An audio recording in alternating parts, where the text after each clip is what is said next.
From the Library of Congress in Washington, D.C.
This is a battlefront.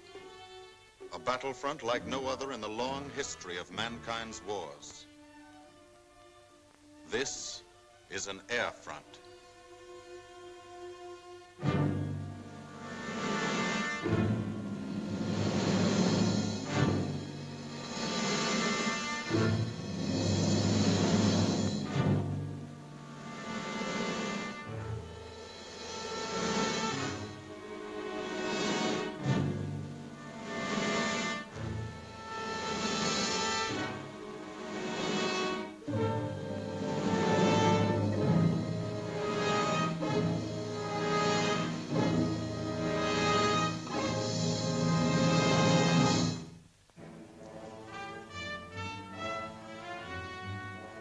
The working day begins, as it will end, with the ground crews, as much a part of the fortress as her wings. If you're a mechanic, you've got your own bomber. You get attached to it. But you know when your ship goes out on a mission, you may never see it again. So you do your work as well as it can be done, perfectly, because you wouldn't want anything to go wrong that would be your fault.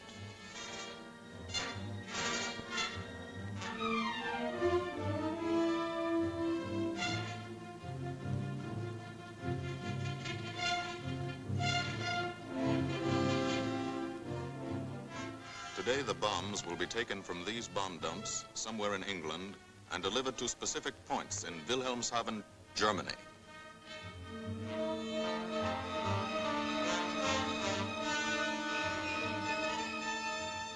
To deliver them is the job of the 8th Bomber Command, just a hauling job, yet one of the most difficult and complicated of military operations.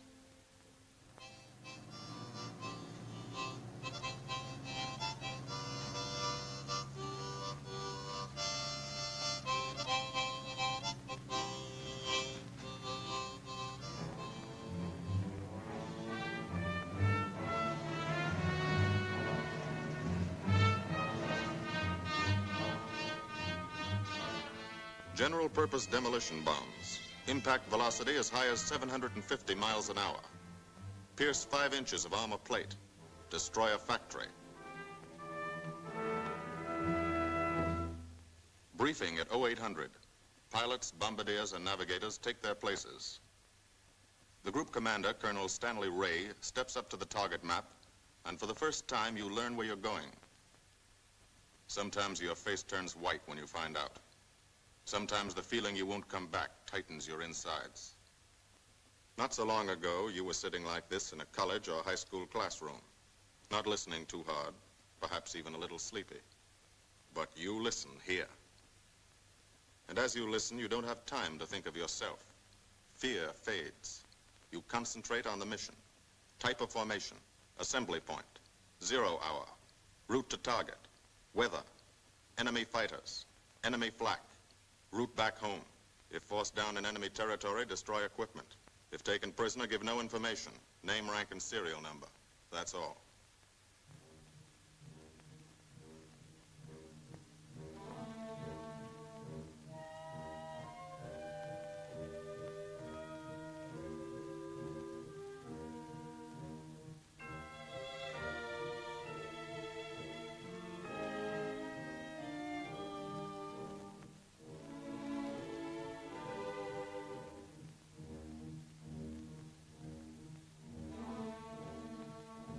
These are the passengers with one-way tickets. And this is the crew of the Memphis Belle, 324th Squadron, 91st Heavy Bombardment Group. Just one plane and one crew in one squadron, in one group, of one wing, of one Air Force, out of 15 United States Army Air Forces. Well, fellas, we've never had an easy ride over there yet, and today won't be any different. No escort except unfriendly, so keep your eyes peeled. Don't get excited and yell when you're talking on the intercom. Save your ammunition and make your shots count. And let me know what goes on back there, Quinlan. Yes, sir. Stay on the ball, gang, and she'll bring us back like she's always done. Okay? Let's go.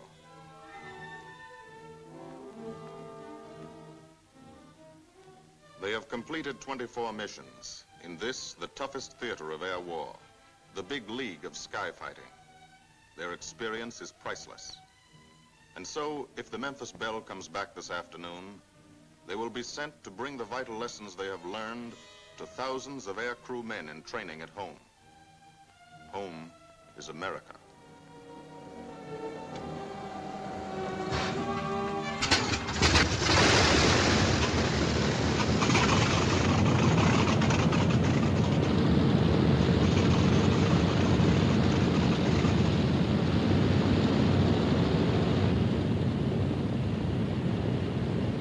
This is a battlefront, like no other in this or any war.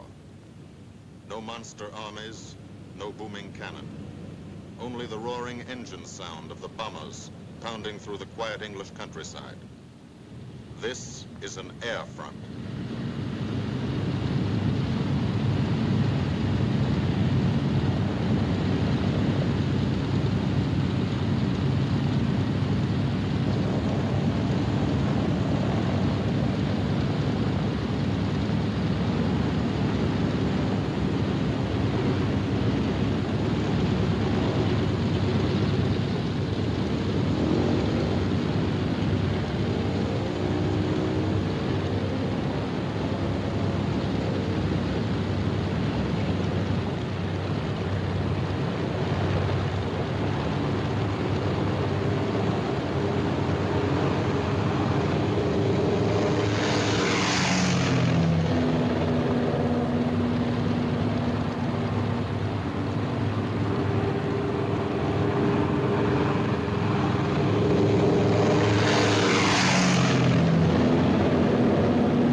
Of the Memphis Belle leave the soil of England for the 25th time.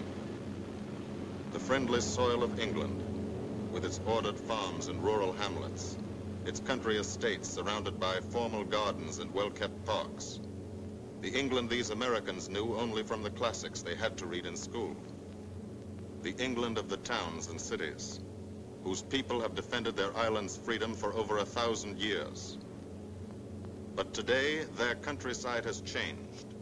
Today, their island has been converted into a gigantic bomber field, a super aircraft carrier anchored off the shores of Fortress Europe, with hangars and machine shops, with hundreds of dispersal points, perimeter tracks, and concrete runways.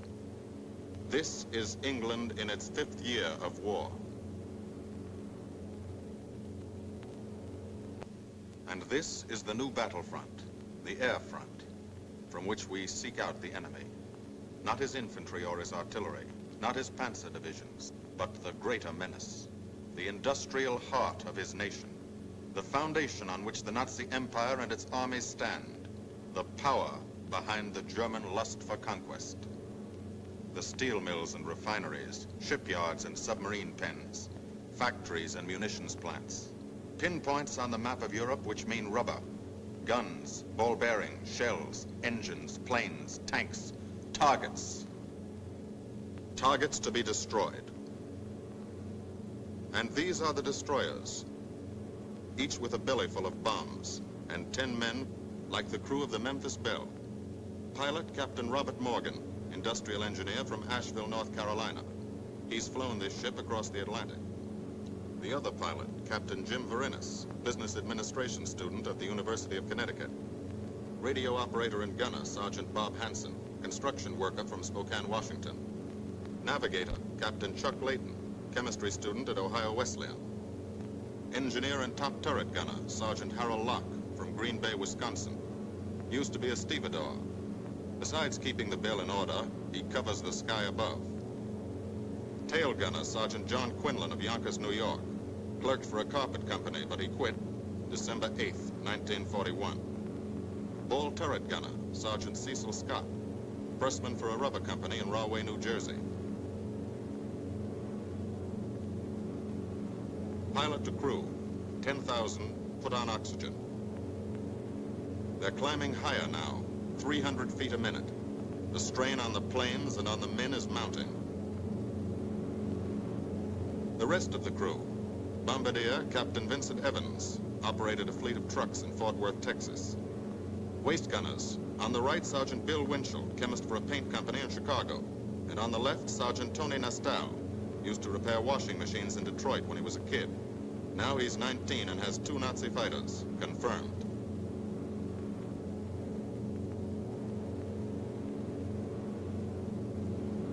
It takes all of a pilot's strength to keep a 30-ton fortress in tight formation. But the formation is the bomber's best defense against enemy fighters. The planes are deployed to uncover every gun, stepped up and down, echelon to the right and left, arranged to overcome the danger of gunners firing into friendly ships, arranged so concentrated cones of fire from the caliber 50 machine guns cover the sky for 1,000 yards in every direction.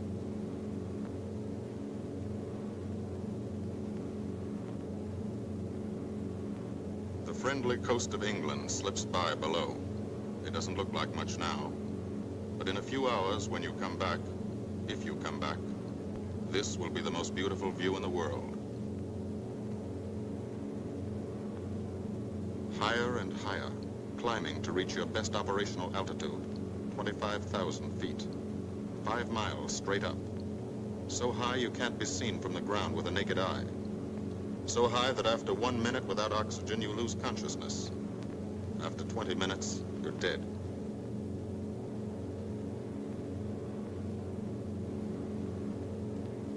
From now to the target, you go about your routine duties, plot your course, check your equipment, and wait, and think. Higher and colder. Temperature 40 degrees, below 0. Take off your glove and you lose some fingers. You look out at the strange world beyond. Reflections in plexiglass, like nothing you ever saw before, outside of a dream.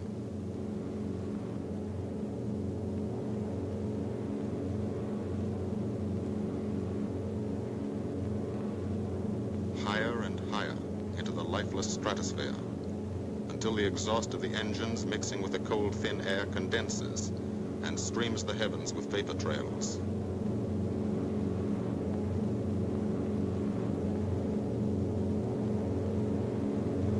To the men in the ships, they're far from beautiful, for they point like beckoning fingers to the formation, signposts in the sky for the enemy to spot us.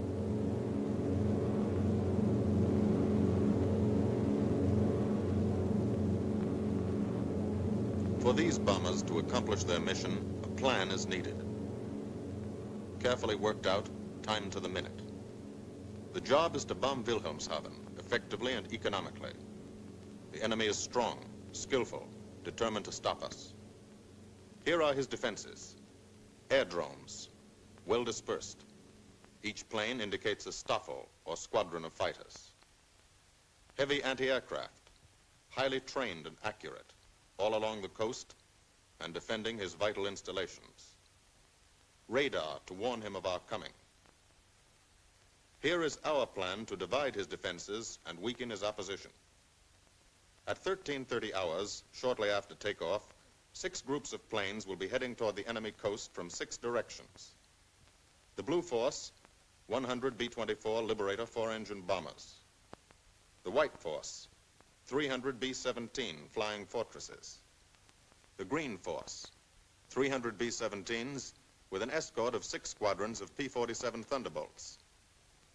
A force of B-26 Marauders, twin-engine medium bombers with 6 squadrons of RAF Spitfires escorting. Almost 1,000 planes and over 8,000 men in the air.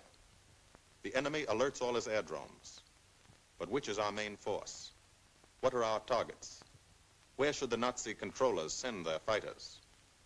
It's our job to make them guess, and guess wrong. A half hour later, at 1400 hours, the Blue Force will be heading east across the North Sea with the White Force following. These enemy fighters are tied down, waiting to meet them, and will not be able to attack the Green Force. These fighters must come up to attack the Green Force, and thus will be no threat to the Blue and White Forces.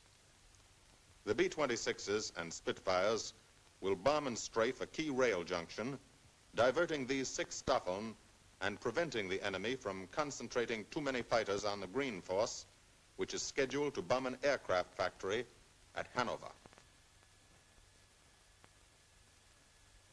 At 14:30 hours, the Blue Force will threaten this entire coastal area of northwestern Germany. Which target will it be? Flensburg? The Kiel Canal? Or will it turn suddenly and bomb Hamburg, Wegesack, or Emden? Actually, it carries no bombs at all. It's a decoy and keeps the fighters from the northern area busy while the White Force, the main effort, heads for the submarine pens of Wilhelmshaven. At 1500 hours, while the White Force is over its target, only a fraction of the available German fighter strength of the area can intercept it. Because of the Blue Force diversion and the simultaneous bombing of Hanover by the Green Force. This is the plan of battle for today, drawn up by the Combined Operations Planning Committee and approved by the Commanding General. The White Force, lead group, low squadron. We've crossed the invisible line of enemy radar. The Hun is expecting us.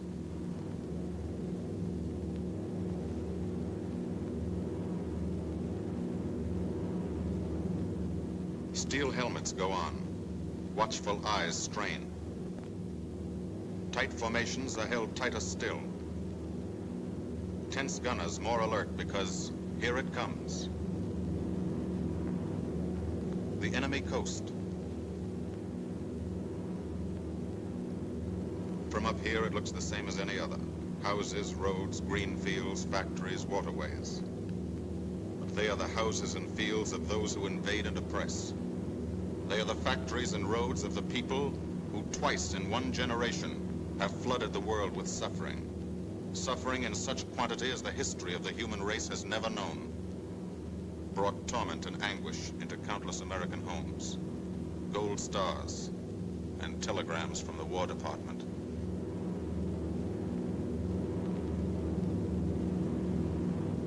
The first flak, just harmless-looking, silent puffs of smoke.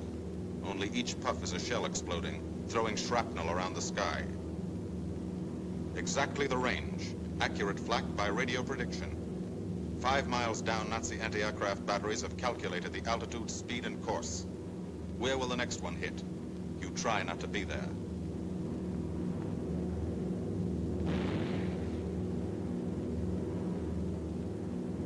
The docks and submarine pens of Wilhelmshaven. Approach to the target starts. No smoke screen can protect it.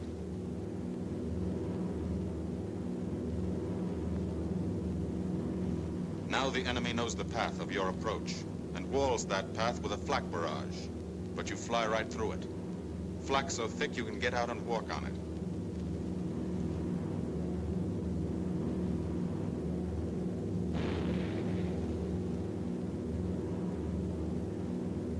Morgan changes course every 15 seconds. Evasive action to confuse the flak batteries. Bomb sights set for correct altitude and speed. Bomb bay doors open. The bombing run begins. Pilot to Bombardier. Okay, Vin, you've got it. Now Evans flies the Memphis Belle, controlling it through the bomb site. And now we are most vulnerable. Committed to our bombing run, we can't dodge flak or fighters. Here's the first.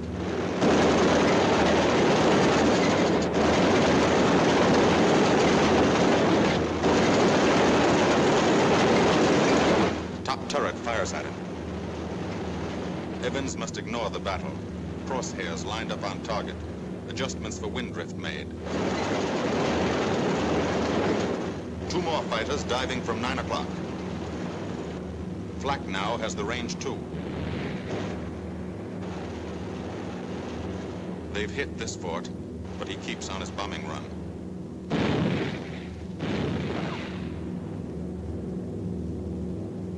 As lead bombardier, Evans's aim must be good.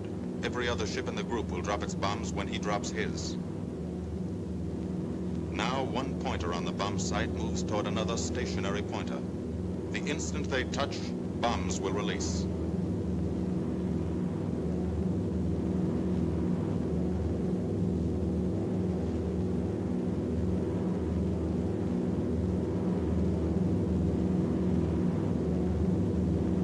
They touch. Bombs away.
The first half of the mission is over, the easy half.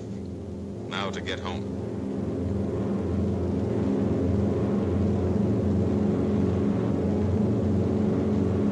The flak stops. That means fighters out there somewhere. A staffer lurking behind that cloud, or hiding up in the sun where the glare blinds you, and you can't see them, waiting to dive down on you. Fighters at 6 o'clock. This is what a gunner sees. A speck in the sky. That's a fighter.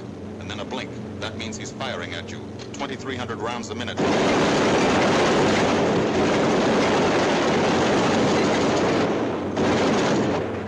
In a running battle, one of the most important instruments is the interphone. There's 4 of them. 1 o'clock high. They're coming around. Watch them. 2 fighters, 6 o'clock up, coming in. Diving out, Chief. B-17 in trouble out at 2 o'clock, watching. Got an engine on fire.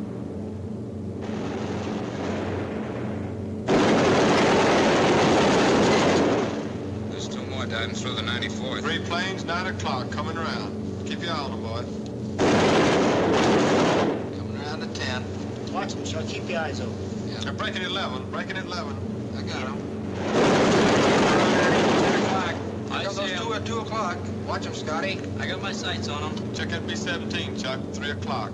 Motor's smoking. Fighters 10:30 coming around. Those 10:30 upper or lower?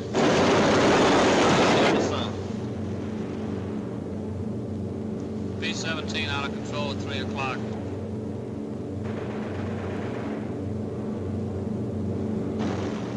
You guys get out of that plane. Bail out. There's one. He come out of the bomb bay. Yeah, I see him. There's a tail gunner coming out. Watch out for fighters. Keep your eye on them, Bill. See any parachutes, Quinlan? 2 parachutes open, Flag Chief. at 9 o'clock. 8 men still in that B-17. Come on, Get out of there. There's 3 more chutes. Flag, 11 o'clock. Fighters, 6 ME-109 at 3 o'clock. Keep after him, Winchell. I see him. I'm on him. Come on, use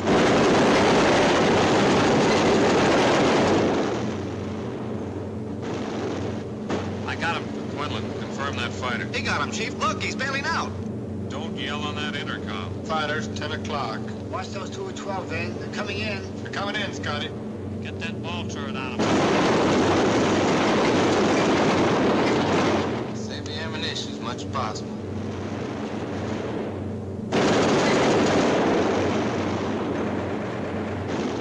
Watch that fighter coming in at 3 o'clock. He's coming in a half roll. Pull her up, Chief. Pull her up. Hurry.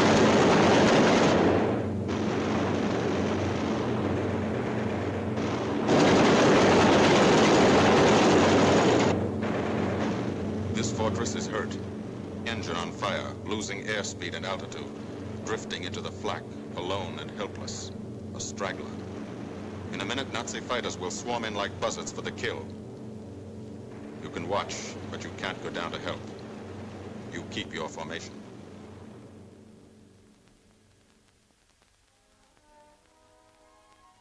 Here, too, the mission is being flown. None the less real for being in the minds and hearts of these men behind. Ask anybody who's been to a field in England, or anywhere else our bombers are based, and he'll tell you that there's drama here, too. Waiting to see who's coming back. To watch them, you might not realize how tense these ground crews are. But they are tense, and plenty worried. In Air Force talk, this waiting is known as sweating out the mission. These men know the flight plan. Their watches told them when the bombers were running into enemy flak, when they were over the target, when they left the enemy coast. And now their watches tell them the bombers should be nearing the field. Every ear strains for the first sound of the engines. And then somebody hears them. And somebody sees the first faint specks in the distant sky.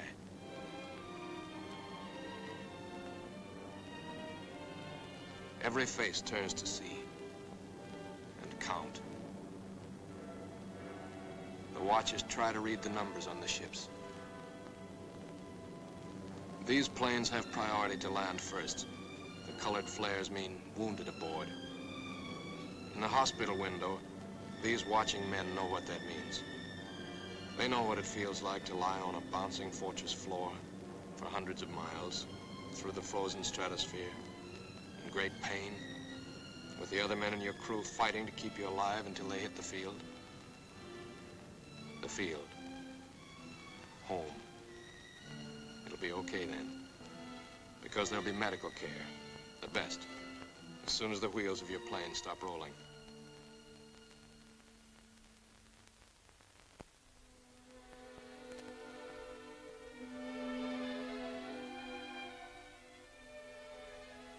Head wound. Concussion. 20mm cannon shell exploded in his radio compartment. Shock. Internal injuries. He'll be all right, though.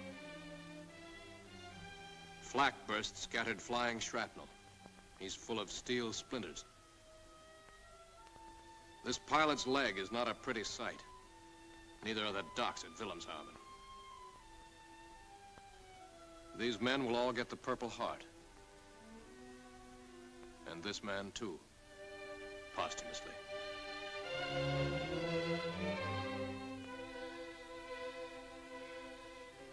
A transfusion right in the plane. This gunner's too weak to be moved. The new life-giving blood flowing into his veins might be the blood of a high school girl in Des Moines, a miner in Alabama, a movie star in Hollywood, or it might be your blood. Whose ever it is. Thanks. 36 planes left this field this morning. Now 6 more arrived. That makes 20 home. And this one's 21.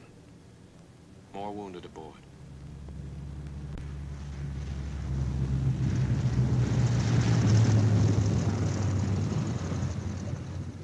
"22, coming in with his left inboard engine dead.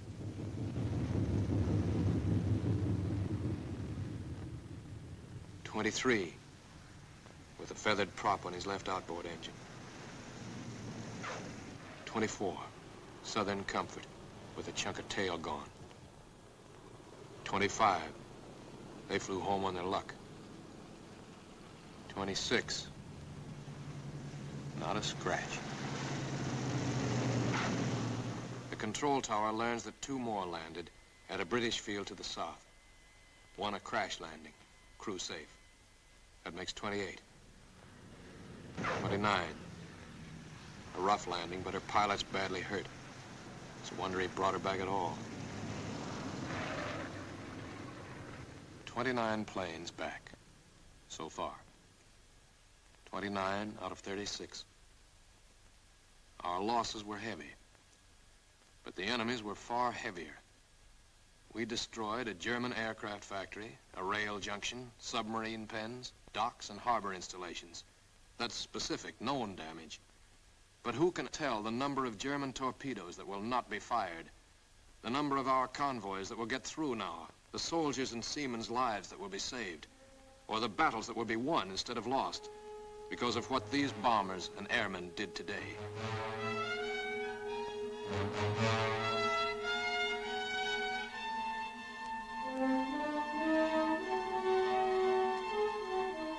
Pilot and tail gunner. They can laugh now. Fire on the inboard engine did this. Flames streaked back and burned the stabilizer, too. Another crew luck brought back.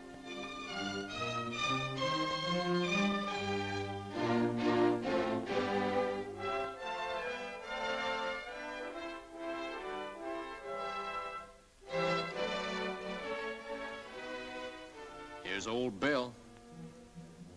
A pretty good airplane when it took off. Lost its nose, lost its navigator, bombardier wounded, top turret gunner and pilot hit. Hydraulic system shot out, no brakes, no flaps. But old Belle came back.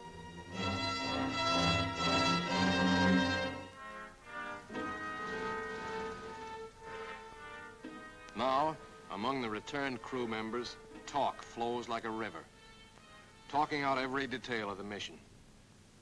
These are the faces of combat, faces of Americans who have watched their comrades die, faces that can never forget the enemy, and they're in no mood to have their picture taken.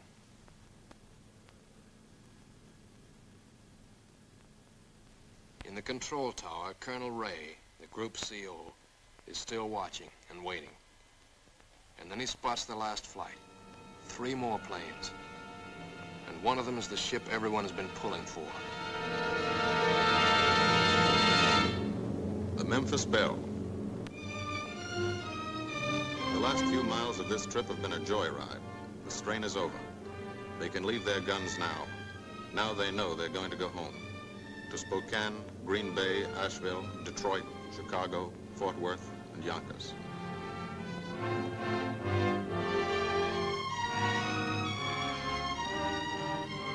The Belle comes in for her landing, but first Morgan buzzes the field, cuts the grass with the giant fortress. It's against the rules, but this is a special occasion.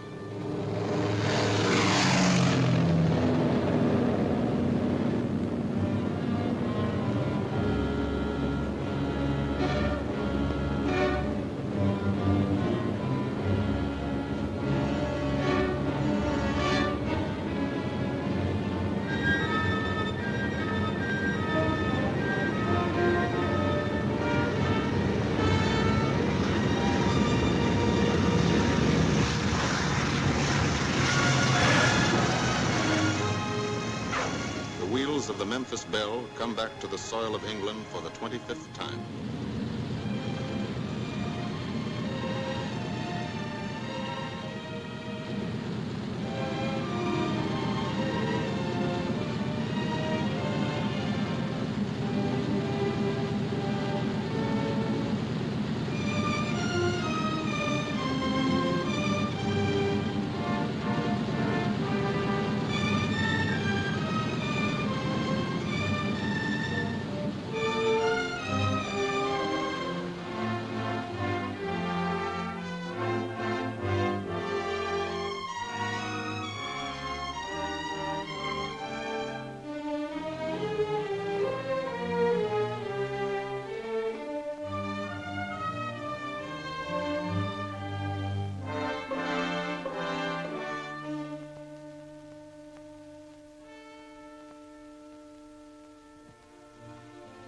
This is a day they will never forget.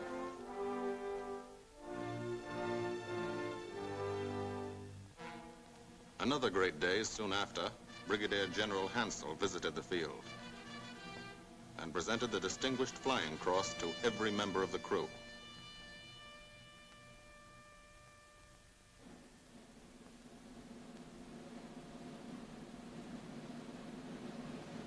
And then there was another day.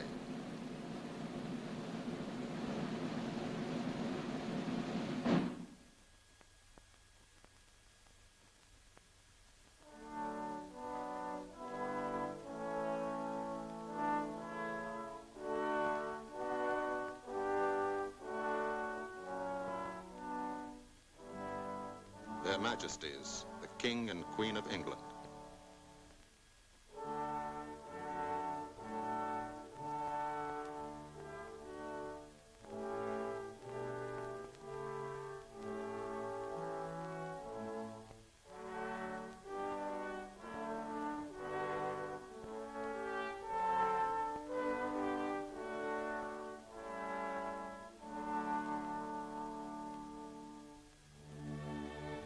Johnny Quinlan never thought anything like this would happen to him when he left Yonkers.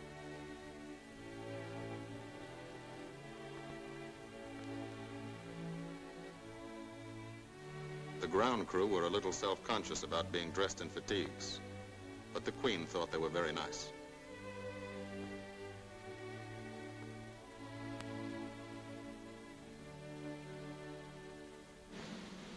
Finally, two more visitors came. General Acre, commanding the 8th Air Force, and General Devers, U.S. commander of the European Theater. The Belle crew received them in flying clothes, as General Acre read the order for what he called their 26th and most important mission. Return to America to train new crews and to tell the people what we're doing here. To thank them for their help and support and tell them to keep it up so we can keep it up.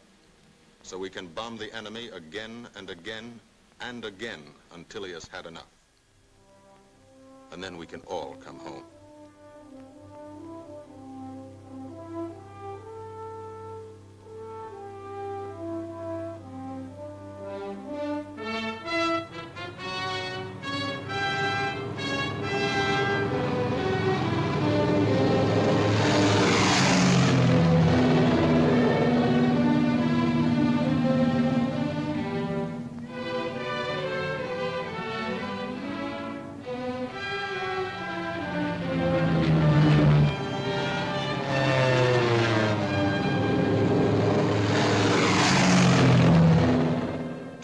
The 8th Air Force, who are now flying deep into Germany, bringing destruction to targets almost 1,000 miles from their bases. Destruction like this. And who have never once been turned back by the enemy. To those men, this film is gratefully dedicated.